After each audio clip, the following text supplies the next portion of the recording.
anything that you have done differently in your career? That's a great question, especially as you are in high school looking forward. I think that's a really neat question to ask adults and find out, you know, what they might have selected differently. I really don't think so. I was very fortunate to have a wonderful career in the Coast Guard. I have a lot of friends who are envious of how terrific my Coast Guard career was in terms of the jobs I got to do.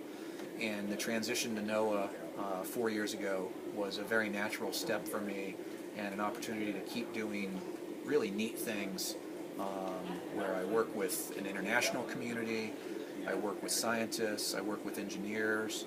Right now where I'm working with some NASA colleagues on future spacecraft. So there's really been a terrific progression along the way.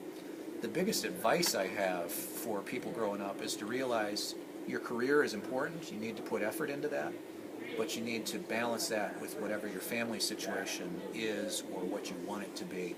And so, for example, we made some decisions, my wife and I made some decisions along the way where I did a job, for example, when I was in the Coast Guard, I did a job working in Philadelphia, and my wife and son stayed in southeastern Connecticut.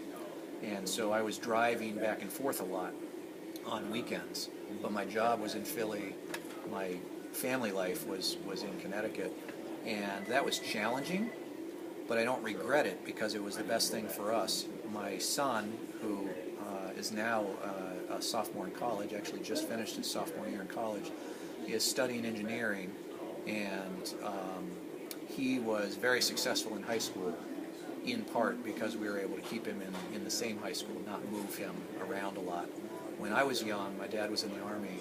I moved a couple of times, but was able to finish high school in the same place. And that was really important to me and something I was happy that my family had done for me when I was growing up. We were able to provide that for our son also. It was challenging, but I don't regret any of those decisions. Okay.